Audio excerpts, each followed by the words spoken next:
A graça do Senhor Jesus esteja sobre todos nós, meus irmãos.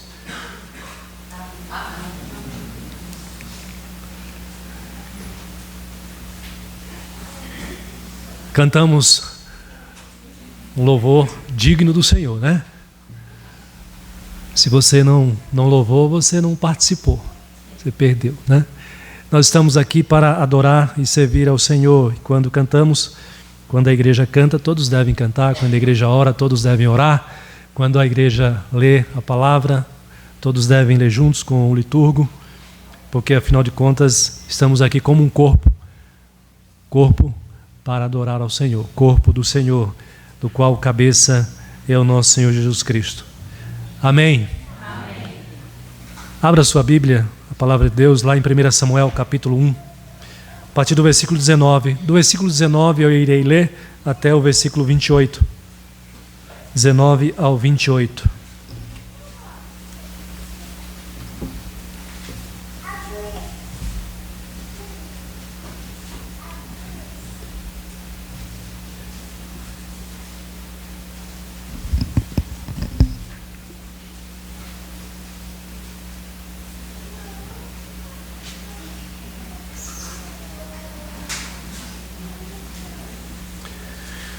Primeira Samuel, capítulo 1, do versículo 19 ao 28.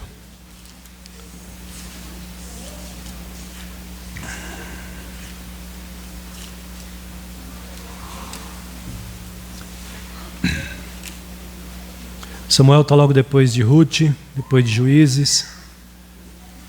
Se pegar como referência Josué, você vai chegar lá, em 1 Samuel. 1 Samuel, capítulo 1, versículo 19 ao versículo 28. Preparados para a leitura? Amém. Vocês vão acompanhar, eu vou ler, tá bom? Nos diz assim a palavra do Senhor. Levantaram-se de madrugada e adoraram perante o Senhor, e voltaram e chegaram à sua casa, a Ramá.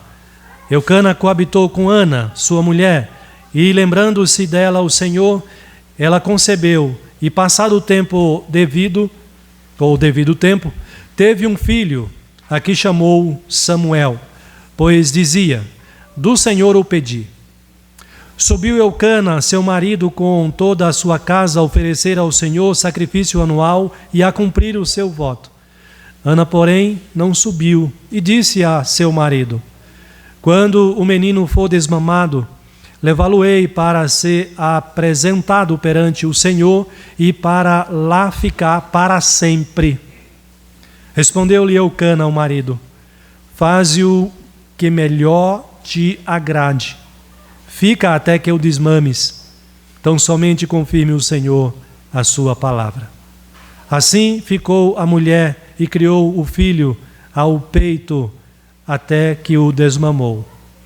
Havendo-o desmamado, levou-o consigo, com um novilho de 3 anos, um efa de farinha e um odre de vinho, e o apresentou à casa do Senhor, a Siló.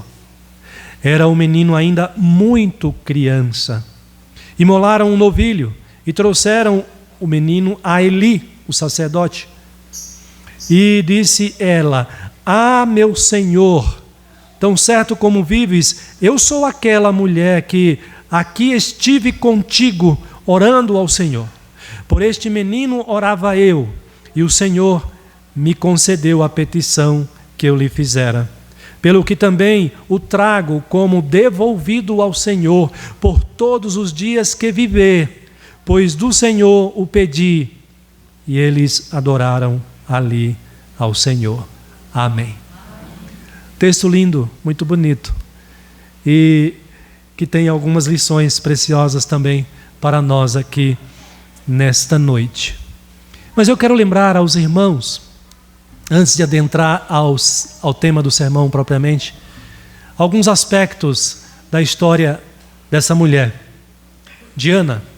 Como eu disse para vocês domingo passado, a história vai se desenvolvendo e ela vai, como que o autor sabiamente conduzindo o leitor, a atenção do leitor para o foco da história. Nesse momento, ele chama a nossa atenção para essa mulher, para Ana. E é interessante a gente lembrar alguns aspectos do contexto de Ana. Como vocês sabem, ela lidava com uma questão que para ela era muito sensível. Era muito difícil.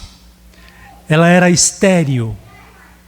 Todas tinham filhos. E isso para a mulher judia era algo ainda mais pesado, porque era sobre a nação de Israel a promessa de que eles se multiplicariam abundantemente. Aquela que era estéril se sentia muito má, muito infeliz. Um segundo aspecto da vida de Ana é que ela tinha um calo no seu sapato. Ela tinha alguém para infernizar a vida dela. E vocês sabem o nome dessa mulher, que era Penina.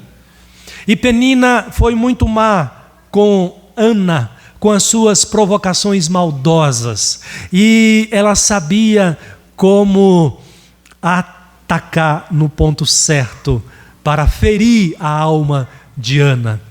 E Penina atacava justamente esse ponto que era muito sensível, a esterilidade de Ana. E Ana ficava muito triste, muito amargurada por causa dessas provocações maldosas. Dois aspectos que para ela era muito difícil. Mas você entende e vai lendo a história e percebendo também outros dois aspectos também interessantes da vida dessa mulher. Apesar dessa situação, apesar dessas dificuldades, nós encontramos em Ana uma mulher que prestava a Deus uma devoção fiel. Ela era muito devotada ao Senhor. Ela era uma mulher muito piedosa.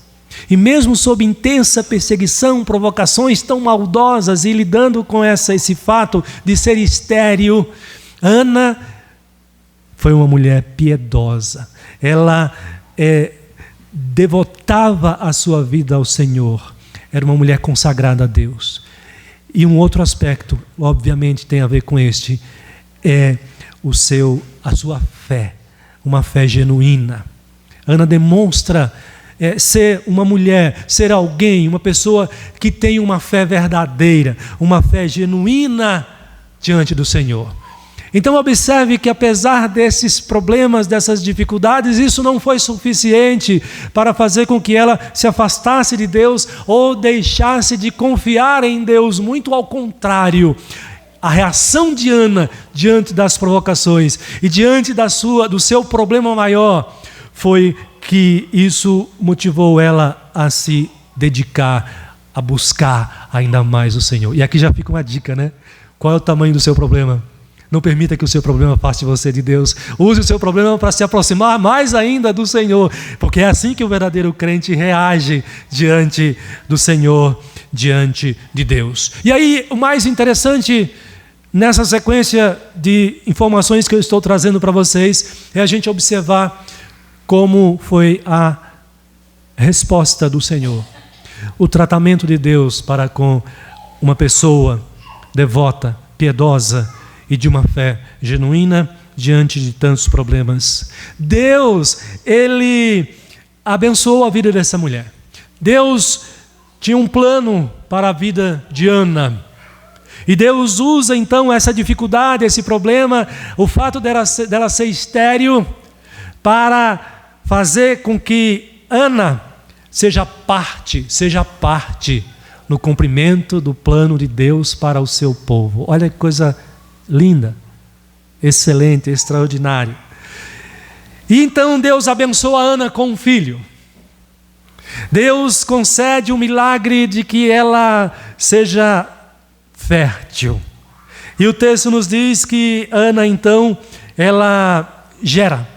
Agora ela vai dar à luz a um filho. E Deus vai usar o filho de Ana para abençoar toda a nação de Israel. Samuel, o grande profeta juiz, que Deus utilizou para mudar um aspecto importante na história de Israel, a transição da era dos juízes para a monarquia. E como eu disse domingo passado aqui, Deus usou também a vida do filho de Ana para frear a corrupção no meio do seu povo. Deus usou Samuel para incluí-lo como parte no cumprimento do plano de Deus para o seu povo. Deus faz tudo isso através da vida dessa mulher que adora ao Senhor, que cultua ao Senhor através do seu filho. Deus vai usar Samuel, e Samuel vai se tornar uma espécie de ungidor de reis, ou seja, fazedor de reis. Alguns comentaristas vão usar esse termo. Por que eles usam esse termo? Samuel agora foi colocado por Deus na posição de só se tornar rei de Israel sob a sua unção. Ele agora unge reis. Ele ungiu a Saul. Ele ungiu a Davi, o servo escolhido por Deus. Não teve o privilégio de ver Davi reinar, porque ele morreu um pouco antes. E é interessante quando a gente volta um pouquinho e entende o nome de Samuel. O significado do nome de Samuel significa seu nome é Deus, ou nome de Deus. A ideia aqui de Ana, ao escolher o nome do seu filho Samuel, demonstra aqui a ênfase no papel de Deus na vida de Samuel. Demonstra aqui o fato de que esta vida, esse menino, este homem, que foi consagrado pela sua mãe e entregue ao tabernáculo, ao templo, para Deus e para o serviço de Deus, a vida desse menino seria usada para o serviço de Deus, para cumprimento de parte do plano de Deus no meio do seu povo. Então, o nome Samuel aqui tem sentido, que significa o nome de Deus. Este filho desta mulher seria usado grandemente por Deus para cumprir a vontade de Deus no meio do seu povo. Portanto, meus irmãos, nós temos aqui, então, essa mulher, uma vida através da qual Deus inicia uma nova fase no seu plano para o povo de Israel, através da monarquia. E isso faz uma diferença importante na história de Israel. Nós vemos então aqui a ação de Deus como resposta à devoção e à fidelidade dessa mulher. Alguém que se entrega, que se consagra ao Senhor e ao serviço do Senhor. Alguém que tem uma fé genuína, uma cristã de verdade, um cristão de verdade, sempre será útil no reino de Deus. E eu espero que você que está aqui nessa noite seja esse cristão, seja essa cristã, o cristão útil, a cristã útil, que não sejamos cristãos inúteis no serviço de Deus, a exemplo do texto de Malaquias que foi lido aqui pelo nosso liturgo. Aliás, eu quero parabenizar o nosso querido presbítero, porque ele captou a ideia central do tema deste culto aqui. Ele captou e ainda deu uma palhinha para vocês aqui. Já mostrou, chamando a atenção de vocês para a realidade do nosso culto. Por quê? Porque eu quero falar com vocês justamente, refletir com vocês justamente sobre esse tema, o culto que agrada a Deus. E aí ele perguntou, será que Deus está se agradando do nosso culto? Em outras palavras aqui, será que o seu culto é agradável a Deus? Você que veio, nós que viemos para cultuar ao Senhor, Deus tem se agradado do nosso culto? Essa é uma pergunta importante. E você precisa se preocupar com isso, porque você vem para cá com um objetivo. Você vem para cá com esse propósito, o propósito de adorar a Deus ou não. Se não, essa pergunta não cabe, porque não faz sentido você estar aqui. O objetivo único e principal de nos reunirmos aqui no domingo à noite é para adorarmos ao Senhor, é para prestar esse serviço espiritual ao nosso Deus, o nosso culto ao Senhor. E se viemos aqui para cultuar ao Senhor, é importante, é de extrema importância que você medite no seu coração, na sua mente, se Deus tem aceitado o culto que você veio a oferecer a Ele na sua igreja. Você tem noção disso? Crianças que aqui estão, vocês vieram para adorar a Deus. Vocês vieram para cultuar ao Senhor. Adolescentes, vocês estão fazendo o que na igreja? vieram para cultuar ao Senhor.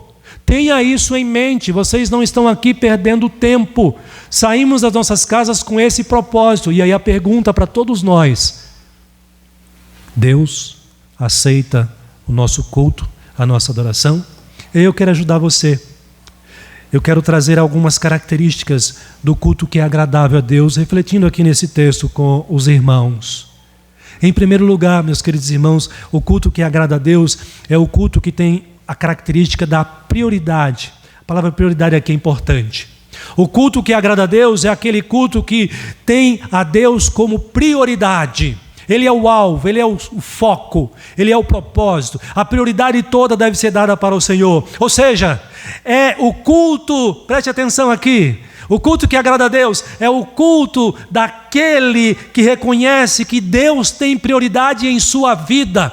Deus tem prioridade na minha vida, então quando eu cultuo a Deus, Ele aceita o meu culto, porque a minha vida, na minha vida, Deus tem prioridade. E eu quero refletir com você sobre esse primeiro ponto, olhando para o nosso texto. Deixa a sua Bíblia aberta para você acompanhar. O versículo 19 nos traz a informação de que essa família de Eucana ainda estava lá na cidade de Siló.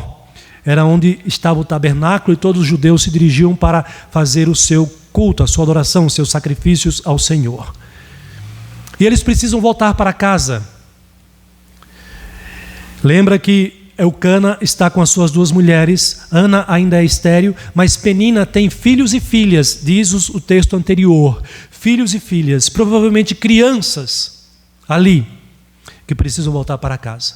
Você sabe como não é fácil andar, viajar com crianças, e principalmente se é criança de colo, não é? Pastor, eu sei, porque eu passo isso todo domingo quando eu venho para o culto, né? Dá um trabalho especial. Há um fator, uma atenção maior, um cuidado maior, porque são crianças. Mas observe aqui o ponto importante. Antes deles voltarem para casa, o que eles fazem? Diz no versículo 19: levantaram-se de madrugada e adoraram perante o Senhor. O que eles fizeram? Adoraram perante o Senhor. Que horas? De madrugada. Deus tem prioridade na vida desta família. Eucana, Ana e os demais aqui, guiado pelo marido, pelo chefe dessa família. Ainda que tivessem toda a dificuldade, toda a preocupação na viagem de volta, e eles não iriam voltar de avião, nem de helicóptero, nem de carro. Vocês sabem como que era a viagem no contexto aqui, não é? No máximo num lombo de um animal, montado em um animal. Mas muitos viajavam a pé mesmo, né? Andando. As dificuldades eram muito maiores do que as nossas hoje aqui. Observe o ponto aqui. Apesar disso, isso não foi suficiente para impedir, atrapalhar que eles prestassem a Deus a sua adoração. Por quê? Porque Deus tinha prioridade em suas vidas. O texto diz que eles adoraram perante o Senhor e voltaram e chegaram à sua casa em Ramá. E aí o texto fala que Eucana coabitou com Ana e lembrando-se dela o Senhor. Não é que Deus havia se esquecido ou esquecido de Ana, mas é uma forma, aliás não é só nesse texto, mas em outros textos também há essa formulação dessa frase, para chamar a atenção que Deus deu a atenção especial, devida, para atender aqui no caso a súplica, ao pedido de Ana, e fazer com que ela gerasse Samuel no seu ventre. Lembrando-se dela o Senhor, ela concebeu, e passado o devido tempo teve um filho, a que chamou Samuel, pois dizia: do Senhor o pedi. Dois aspectos eu quero chamar a atenção dos irmãos aqui nesses dois versículos, que chama a nossa atenção para esse ponto da prioridade que Deus tem na vida, sobretudo na vida de Ana, no coração e na mente desta irmã. O primeiro aspecto foi esse: levantar de madrugada, antes de viajar de volta para casa. E você sabe que quando você viaja, né? Quando você faz uma viagenzinha de férias, eu sempre falo, é bom sair, é bom viajar, é bom sair, mas é melhor ainda voltar. Não é verdade? Você concorda com isso? Quando você está fora, alguns dias você já começa a dar saudade da sua casa, do seu chuveiro, da sua cama, do seu travesseiro, e aí você fica morrendo de vontade de voltar para casa. Ana, com a sua família, estava distante da sua casa. Eles queriam voltar para casa, o aconchego do lar. Mas antes eles têm um compromisso. E esse é o primeiro aspecto do texto aqui, da prioridade que eles dão para Deus. Eles não deixam, não, está muito cedo. Nós temos que viajar, temos que chegar em casa. Olha as crianças aí, vão dar trabalho, estão com fome, temos que cuidar delas. Então nós precisamos voltar logo, viajar logo para casa. Não. Nós precisamos, em primeiro lugar, prestar a Deus a nossa adoração, o nosso culto ao Senhor. Por quê? Porque Deus tem prioridade no coração e na mente, especialmente dessa mulher. Sabe o culto doméstico que você faz? Sabe a sua devocional que você faz? Às vezes é difícil, não é? Às vezes você está cansado. Você chega de uma viagem, ou você chegou do trabalho. E aí o que você faz? Hoje não precisa fazer devocional, não, estamos muito cansados. Perceba que dar prioridade para Deus é desafiador para nós. Exige de nós um empenho, um compromisso, uma disposição. Só faz isso aquele que já entendeu e assumiu este compromisso de prioridade para Deus na sua vida. Já resolveu essa questão.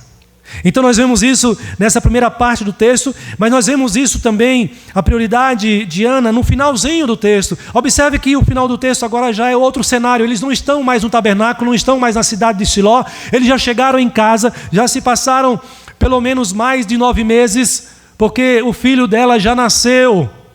Mas é interessante que quando nos traz a informação de que quando o filho nasce, ela está ainda dando prioridade para Deus. Por que nós podemos observar isso? Por causa da escolha do nome que ela dá para o seu filho ao chamá-lo de Samuel. Ana tem em mente a promessa que ela fez, ou melhor, o voto que ela havia feito há 1 ano atrás. Eles subiam de ano em ano para adorar ao Senhor. Ana não esqueceu, ela está comprometida com o Senhor, e isso no coração e na mente de Ana é prioritário. Deus em primeiro lugar. Mas gente, queridos irmãos, é o primeiro filho dessa mulher. Pastor, mas ela não podia ficar com esse primeiro filho? Não poderia deixar para consagrar o segundo filho? Ela fez um voto. Ela entende a importância disso. Aliás, ela sabe que se ela tem esse filho, foi porque Deus é quem lhe concedeu. Deus deu a ela esse filho. Deus atendeu o seu pedido, e ela aqui está sendo honesta com Deus. Está sendo honesta com o seu pedido dirigido a Deus. E ela dá prioridade para o Senhor. Provavelmente Ana não ficou, com certeza Ana não ficou com esse menino nenhum ano, né? Porque a promessa dela, o combinado dela, era que ela iria levar a criança depois que Deus mamasse a criança. Aí eu fiz uma pesquisa, porque eu nunca, né?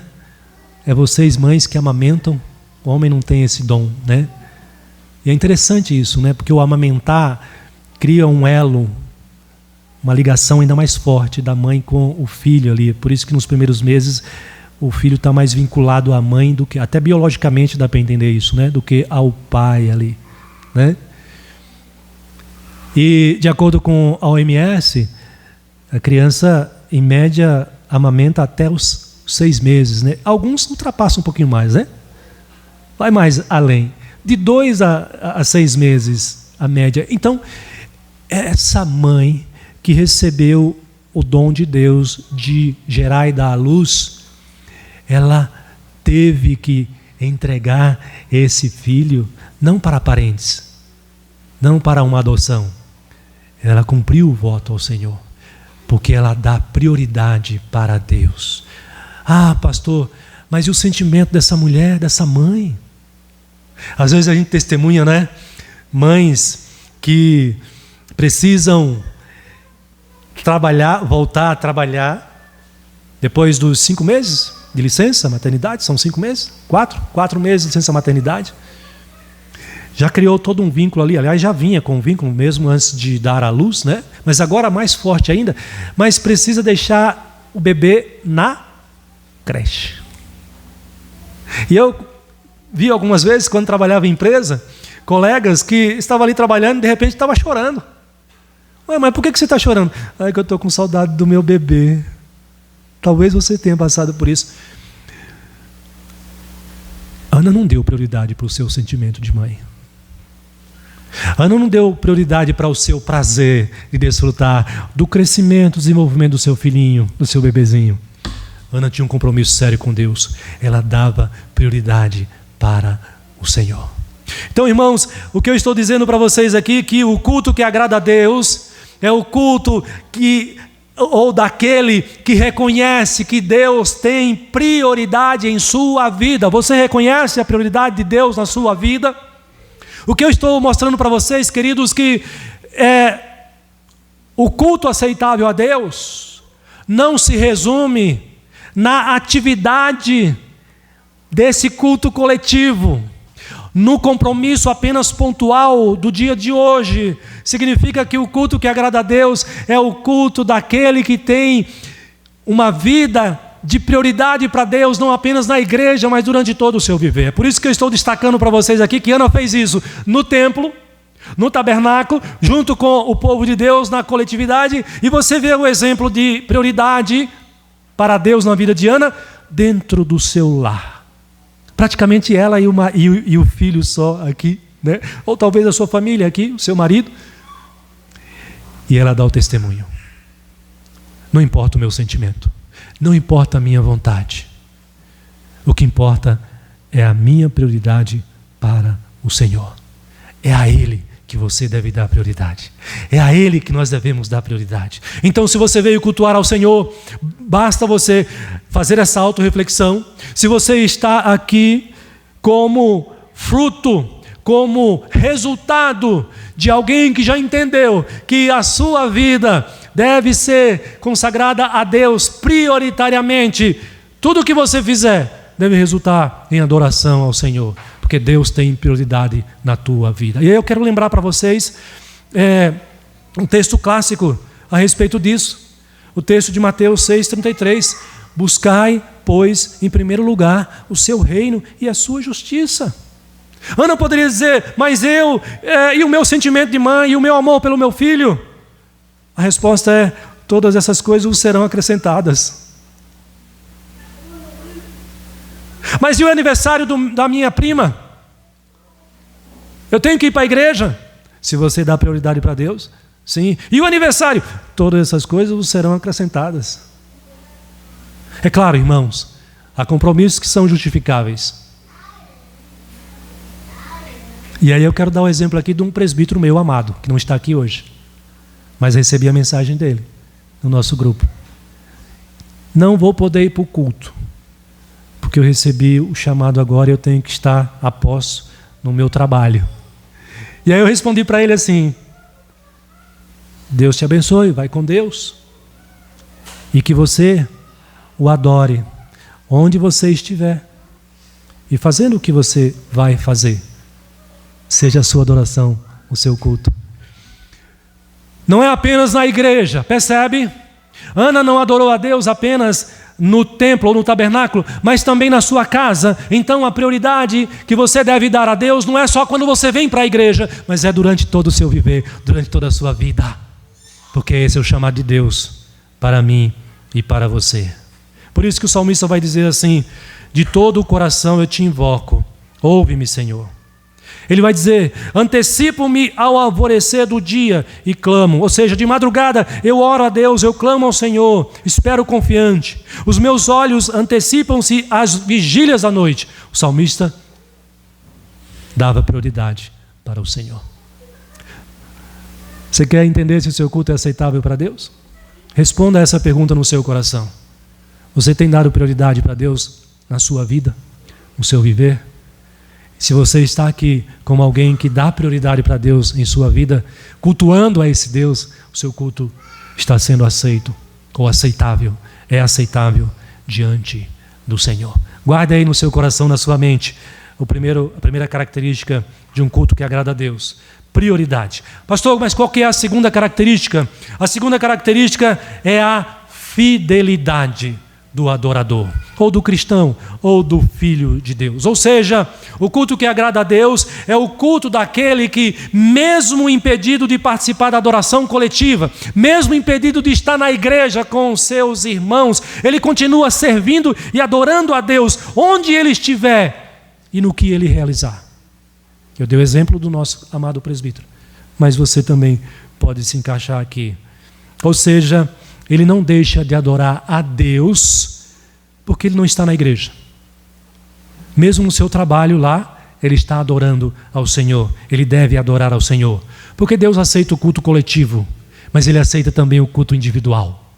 Nós somos adoradores do Senhor e nós podemos adorá-lo em qualquer lugar onde nós estivermos. E o ponto é fidelidade ao Senhor. Eu adoro a Deus em todo e qualquer lugar, porque eu sou um adorador fiel. E aí eu quero chamar a atenção dos irmãos para o versículo 21. Já é ano seguinte. Eucana precisa voltar de novo a Siló. Lembra? Ele fazia isso de ano em ano com a sua família. Não tinha igreja perto de casa. Tinha que ir para a cidade, sair da sua cidade e ir para a cidade de Siló. Então o outro ano já chegou. O versículo 21 diz que seu marido e toda a sua casa foi oferecer ao Senhor o sacrifício anual e a cumprir o seu voto. É interessante aqui a narrativa do versículo 21.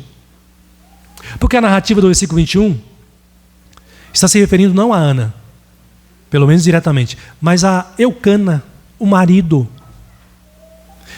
Aqui está mostrando o seguinte: mesmo que o voto foi feito pela esposa, o marido assumiu também para si o voto perante o Senhor. Porque Samuel, ele diz: subiu Eucana, seu marido, com toda a sua casa, para fazer duas coisas. A primeira era o de sempre, oferecer a Deus sacrifício anual. Mas aí traz a novidade. Segundo lugar, e cumprir o seu voto.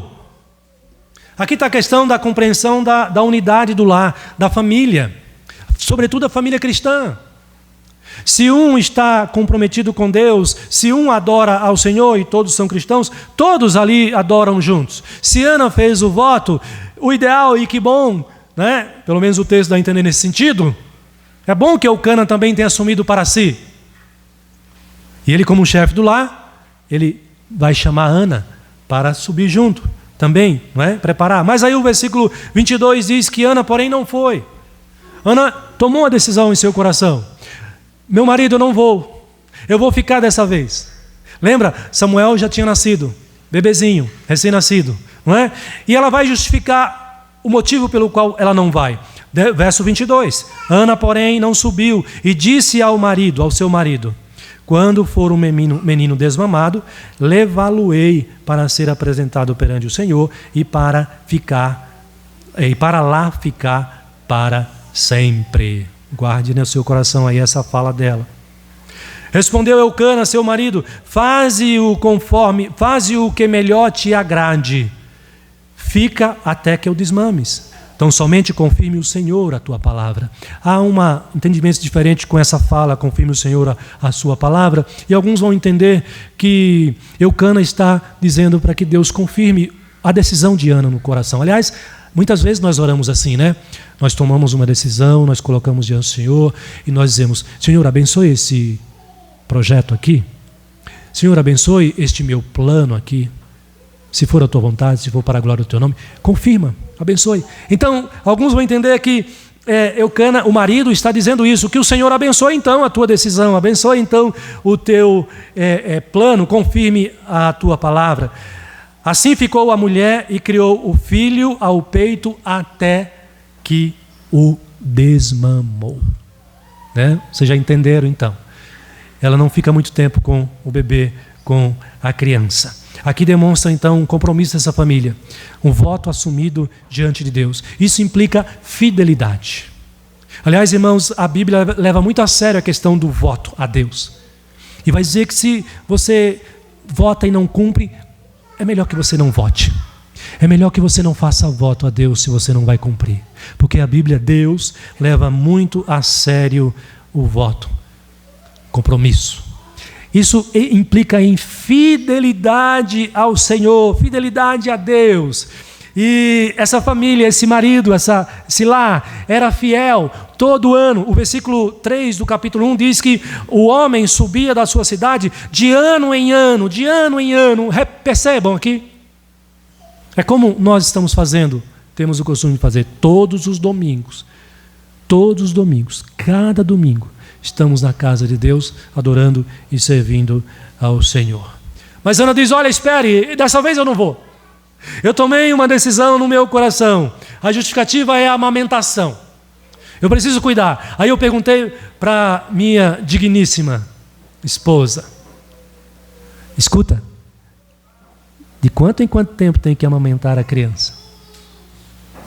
Será que é como adulto, tem que comer 3 vezes ao dia? Não. Tem deles que tem que ser a cada 2 horas. Quem é mãe aí está balançando a cabeça, né? 2 horas a cada 3 horas tem que... Aliás, tem algumas que estão amamentando aqui, né? Coisa bonita, coisa linda, né? Coisa de Deus, é divino isso, né? Por que é divino isso? O alimento primário, o alimento rico em substâncias necessárias para os primeiros dias e meses do desenvolvimento do bebê, o leite materno. Eu nunca estudei sobre isso, mas é fácil de perceber isso. O leite materno, e a gente ouve falar disso todo dia, né? Nas televisões aí, é rico como alimento para o bebê. Tanto é que nesse período ele se alimenta só do quê? Do leite materno. Presta atenção aqui. Pastor, como é que é? Ana não foi para a igreja, não acompanhou o seu marido, não acompanhou a sua casa. Ela ficou em casa, brincando com Samuel. Eu tenho pouco tempo com meu filhinho, com meu bebê, deixa eu ficar em casa aqui curtindo alguns momentos. Se fosse na geração de hoje, tem um professor que fala que a geração de hoje é a geração mimimi, né? Não se ofenda com isso aqui. Que aí vai ficar pior ainda, né? Ela não está dizendo, eu vou ficar em casa porque eu quero curtir ainda o meu filho, afinal de contas eu vou ter que entregar ele para o Senhor, entregar lá nas mãos dos sacerdotes, ele vai ficar longe de mim, eu só vou poder visitá-lo uma vez por ano, quando a minha família subir, eu subir junto para adorar ao Senhor, uma vez por ano. Tem compaixão, Eucana, meu marido, deixa eu ficar aqui mais algum tempinho com o meu filho querido e amado. Não. Pastor, eu não vou para a igreja não, porque eu tenho aniversário da minha sobrinha, do meu amigo, do amigo do meu amigo, do amigo do meu amigo, do meu amigo, do amigo.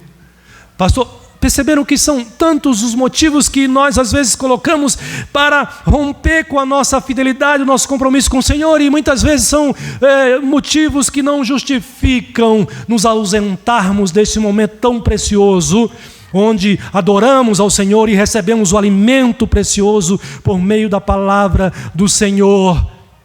Isso demonstra ou pode demonstrar infidelidade ao Senhor, nosso compromisso com o Senhor. Ao contrário de Ana, ela não ficou para curtir o seu bebê, Ana ficou assumindo esse compromisso, e eu entendo aqui, meus queridos irmãos, e eu creio e penso que não estou forçando o texto aqui, mas me parece ser natural esse entendimento. Ana ficou aquele ano exclusivamente para preparar o seu filho, para entregar o seu filho saudável ao sacerdote junto ao templo. Ana deixou de ir. Essa viagem aqui, é preciso a gente destacar isso. Não é como nos dias de hoje que você pega o seu carro e viaja em algumas horas, ou menos de 1 hora, de uma cidade para outra. Não é? Como eu já falei aqui, é bom você lembrar do contexto aqui, da dificuldade aqui. E aí entra esse ponto, né? Uma viagem como essa, a pé, animal, a distância aqui. Pode observar, não seria fácil com a presença de uma criança, com os cuidados especiais aqui. E certamente isso iria interferir na alimentação também da própria criança. Então, meus irmãos, Ana deixa de ir, mas ela não deixa de servir ao Senhor. Observe aqui esse ponto que eu quero chamar a sua atenção. Quando ela toma essa decisão de ficar em casa, ela não fica em casa sendo infiel a Deus, mas ela fica em casa e na sua missão de preparar a criança para ser consagrada a Deus e ao reino de Deus, ao serviço do reino de Deus, Ana está assim cultuando a Deus, servindo a Deus, adorando a Deus. Ela está sendo fiel ao Senhor. Ela deixa de servir a Deus lá no tabernáculo, mas ela continua servindo a Deus na sua própria casa. É isso que eu quero que você entenda nesse texto aqui, irmãos. A fidelidade. O culto que agrada a Deus, meus irmãos, é o culto daquele que, mesmo impedido de ir para a igreja, e quantos irmãos não estão aqui hoje à noite? Poderíamos lembrar deles ou delas, porque estão impedidos de estar aqui, talvez por uma enfermidade, talvez por dificuldade de locomoção, talvez por idade, mas sendo irmãos e irmãs em Cristo, cristãos verdadeiros, não significa que estão sendo infiéis a Deus, porque mesmo nas suas casas, nos seus lares, estão adorando e servindo ao Senhor também. O culto que agrada a Deus é o culto que tem a característica da fidelidade a Deus. E quando eu estava preparando esse texto, eu lembrei de um versículo que é mais conhecido para vocês aqui, de Colossenses 3, quando diz assim: tudo quanto fizerdes, fazei-o de todo o coração, como para o Senhor e não para homens, cientes de que recebereis do Senhor a recompensa da herança. A Cristo, o Senhor, é que estais servindo. Você é um servo fiel? Tem sido uma serva fiel? Tem se esforçado para ser fiel a Deus na sua adoração, no seu culto ao Senhor? Isso é matéria para a sua autorreflexão. A pregação está sendo entregue e você recebe essa pregação e a sua responsabilidade é refletir, fazer essa autorreflexão e aplicar na sua vida através dessas perguntas. A pergunta principal é: o meu culto está sendo agradável a Deus?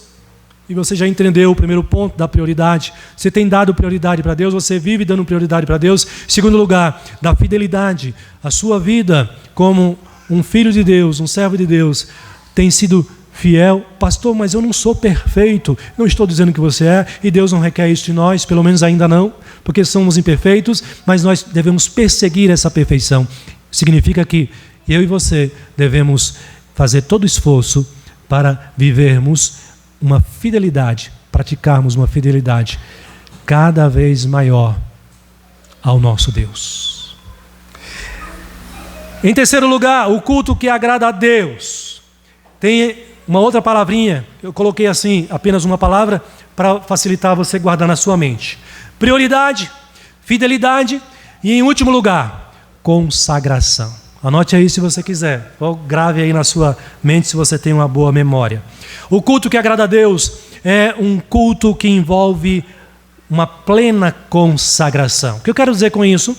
Deus aceita, é agradável a Deus o culto daquele que está disposto, preste atenção, Deus se agrada do culto daquele que está disposto a entregar para Ele tudo o que Ele tem de mais valor, ou de maior valor. De mais valor, eu acho que é mais correta a construção aqui, né? Por que eu estou dizendo isso? Olhando para a vida de Ana. Para a vida de Ana. Abraão também fez isso, né? Abraão, quando tem o seu filho Isaque, Deus o chama a consagrar o seu filho para Deus. E antes dele descer com o cutelo, a arma para sacrificar o seu filho, Deus entra com a providência ali. Mas ele estava pronto a entregar para Deus aquele que ele tinha de mais precioso. Eu pergunto para você, pense um pouquinho comigo aqui. Será que Ana tinha alguma coisa ou alguém mais precioso do que o seu bebezinho?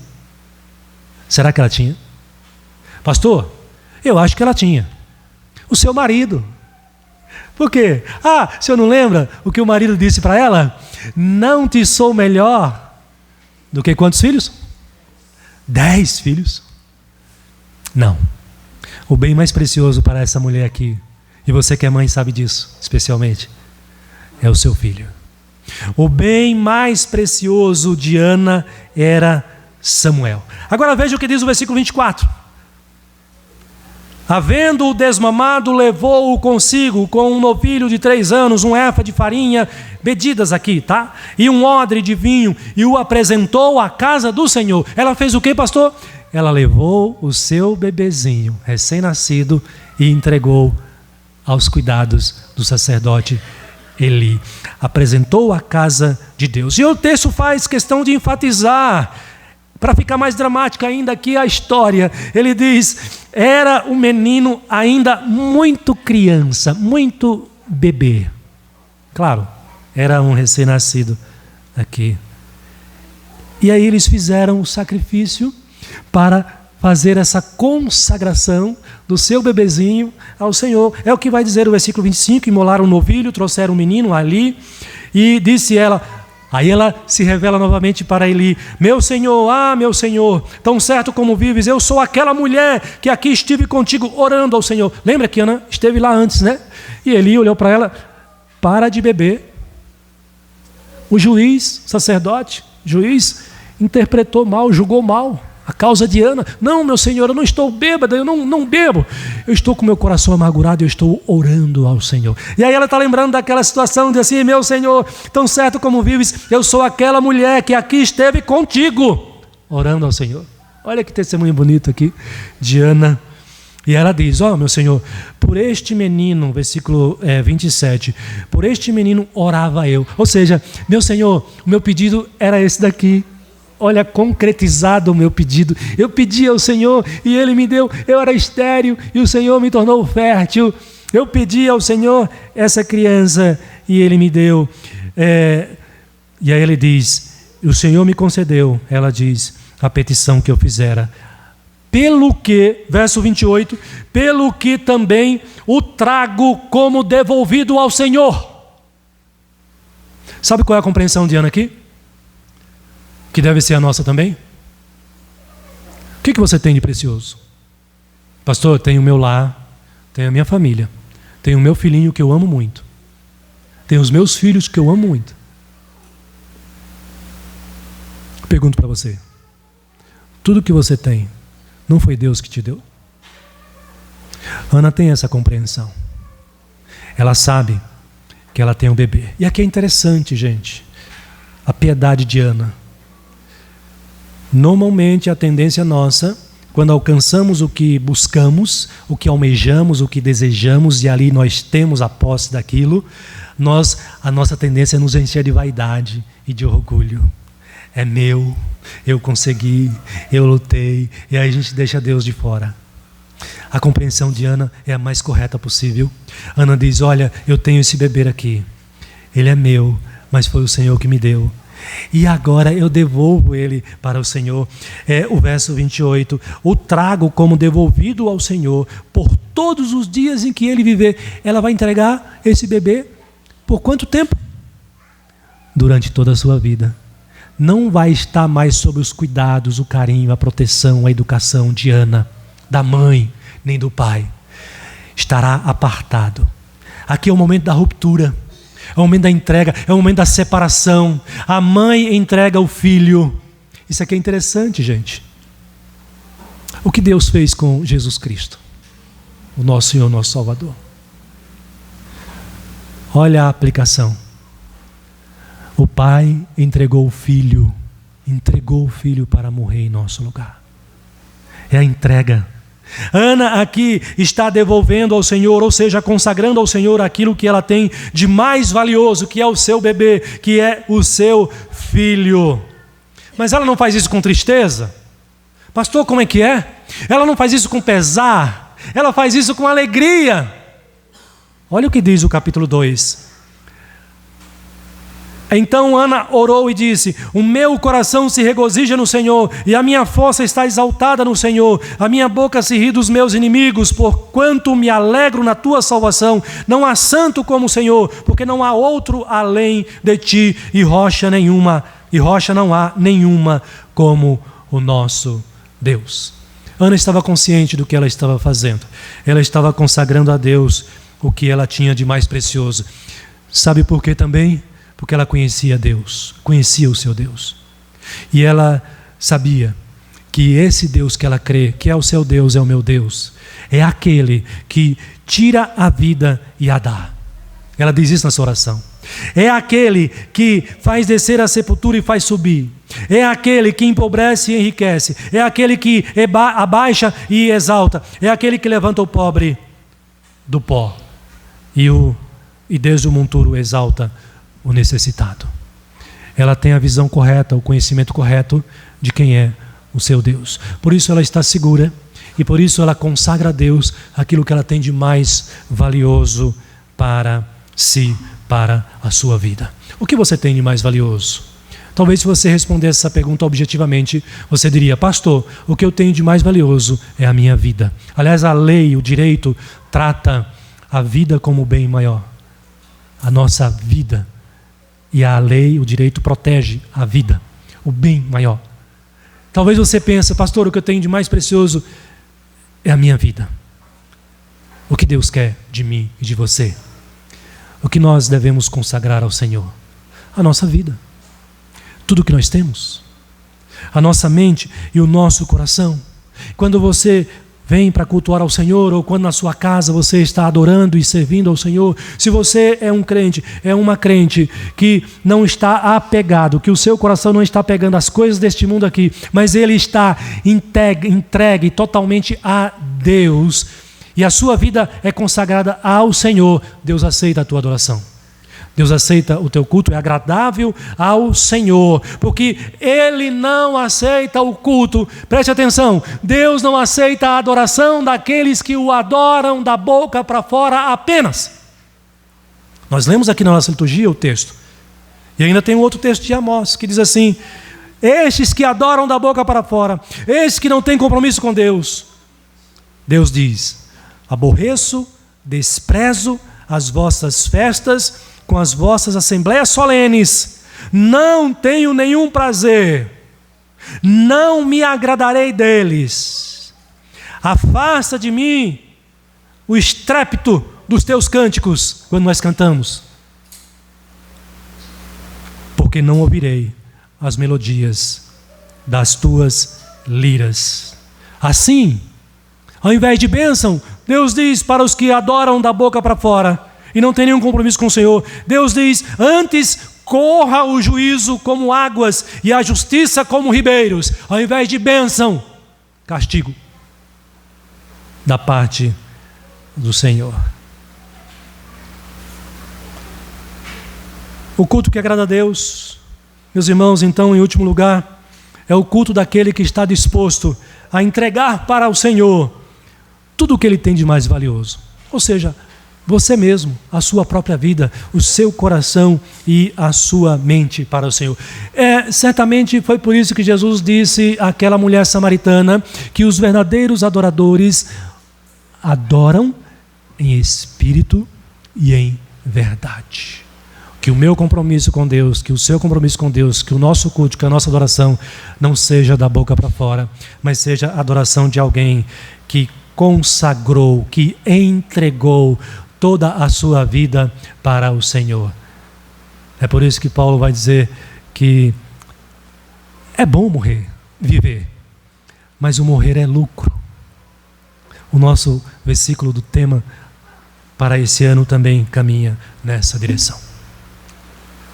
Concluindo esse sermão, para fixar na sua mente, 3 palavras você consegue entender esse sermão. Qual é o culto que agrada a Deus? É o culto que dá prioridade para Deus. Aquele que cultua na sua vida, ele dá prioridade para Deus. Fidelidade ao Senhor. No seu compromisso com Deus, você tem uma vida de fidelidade com o Senhor. É perfeita? Não é. Mas você busca essa fidelidade e servir a Deus com fidelidade. E consagração. Seu coração e a sua mente estão consagrados ao Senhor. Se você observa essas 3 características, já é um forte indício de que o seu culto, a sua adoração tem sido aceitável diante do Senhor. Amém.